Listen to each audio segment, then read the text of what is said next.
Voilà, bonjour chers apprenants. Alors aujourd'hui, notre leçon va porter sur un procédé très répandu dans différents types de textes, à savoir, je vais commencer à savoir le texte narratif, le texte argumentatif, le texte explicatif et le texte injonctif. Alors ce procédé est bel et bien l'énumération. Donc, qu'est-ce que l'énumération? Donc, l'énumération vient du verbe énumérer, c'est-à-dire énoncer un à un les éléments d'un ensemble pour en donner une information complète. D'accord? C'est-à-dire dire un à un les éléments qui composent un ensemble. Bien. Alors, dans un texte, la phrase qui sert à énoncer les éléments d'un ensemble s'appelle la phrase énumérative, c'est-à-dire donc dans les textes, les phrases dans lesquelles on énumère les éléments d'un ensemble s'appellent une phrase énumérative. Voici un exemple. Les cours à distance portent sur plusieurs matières: l'arabe, l'éducation islamique, le français, l'anglais, les sciences physiques et les sciences naturelles. Donc, qu'est-ce que je fais ici? Je fais l'énumération des matières donc sur lesquelles portent les cours à distance. Alors, d'une autre façon, à l'école, nous apprenons l'arabe, l'éducation islamique, le français, l'anglais, les sciences physiques et les sciences naturelles. D'accord? Et si le mot, regardez, le mot matière, donc c'est l'ensemble, le mjmoua, d'accord? Alors que donc l'arabe, l'éducation islamique, voilà, et tous ces donc ce sont des éléments, d'accord? Voilà. Bien. Alors maintenant passons à la structure d'une phrase énumérative. C'est bon? Bien, la phrase énumérative comporte des constituants identiques qui se rattachent à un même constituant. Alors, on parle de constituants identiques, c'est-à-dire constituants qui jouent généralement la même fonction grammaticale. Alors, première structure, c'est sujet plus verbe 1, plus verbe 2, plus... alors, pardon, ça c'est verbe 3, plus verbe 4, 5, d'accord? Tout dépend. Bien, un exemple. La servante de Monsieur Hamid cuisinait, d'accord?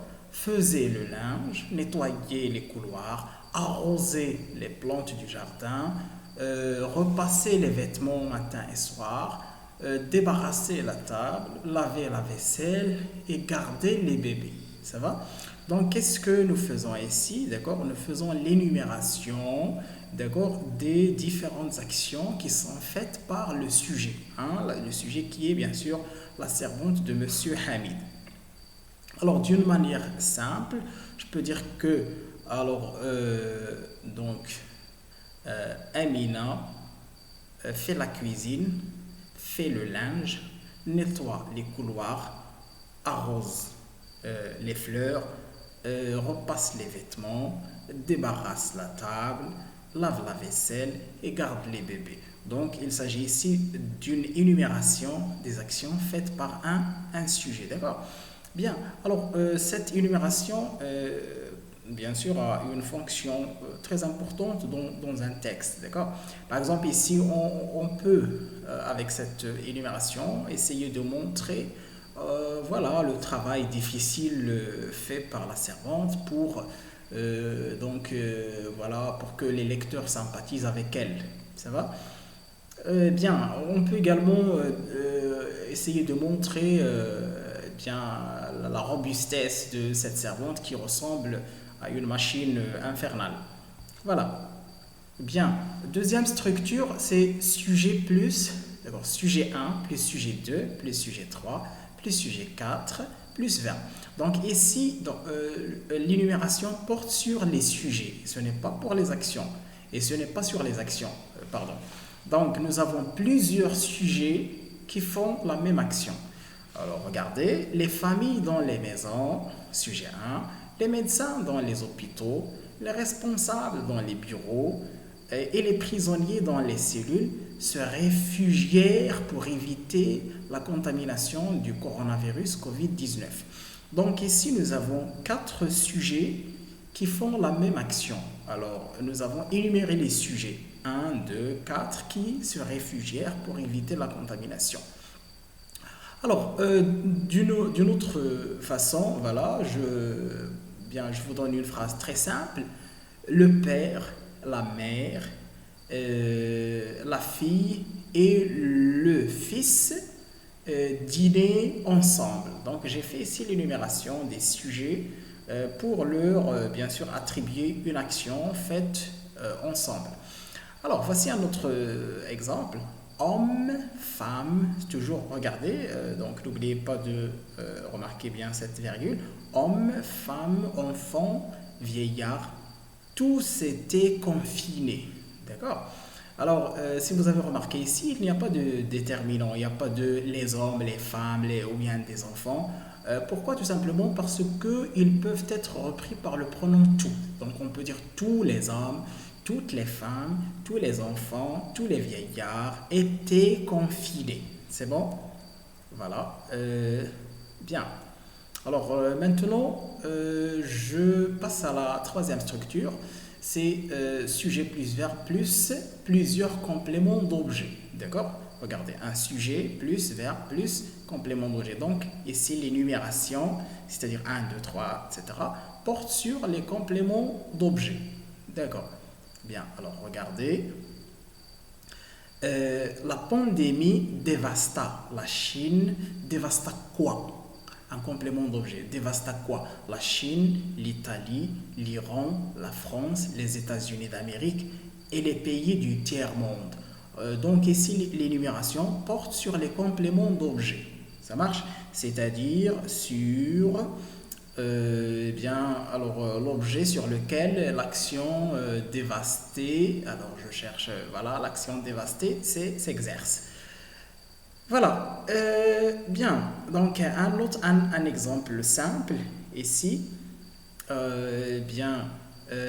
Adil visita Marrakech, Taza, Ouarzazate, la Tawiya et Tanger. Ça va? Bien.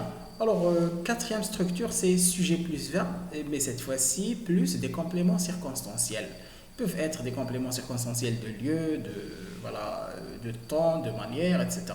Bien, donc ici, nous avons opté pour le choix, nous avons opté pour le complément circonstanciel de lieu. Cette année-là, pendant le confinement, les policiers s'introduisaient dans les cafés. S'introduisaient où? Dans les cafés, ou dans les magasins, dans les marchés, dans les ateliers de travail et les terrains de sport. Pourquoi faire? Pour disperser les gens. Alors, un exemple simple à ce niveau. Cette année-là, la police, d'accord, arrêtait les voleurs, les criminels, les voleurs, les criminels, les bandits, tous les malfaiteurs. Ça va? Bien. Passe maintenant, à la quatrième structure, c'est sujet plus verbe plus des adjectifs. C'est une structure que vous connaissez déjà. Son grand-père était courageux, aimable, patient. Là, nous avons énuméré les adjectifs, d'accord? Donc, attribués au sujet son grand-père. Regardez, courageux, aimable, patient, bien. Alors, j'ai repris ici courageux et ambitieux. Donc, courageux, aimable, patient et ambitieux. Ça va? Alors, donc, c'est une nota bene. Ici, les adjectifs aident à deviner ce que peut faire le personnage. Donc, ils peuvent nous aider à découvrir sa personnalité, à dégager un contraste, c'est-à-dire une contradiction entre ses actions et son être, etc. Alors, voici d'autres manières pour exprimer ou bien pour insérer une énumération dans une phrase. Regardez, 3 pays africains, regardez, on a utilisé ici les parenthèses. Le Maroc, la Tunisie, l'Algérie prirent des mesures draconiennes pour maîtriser le virus.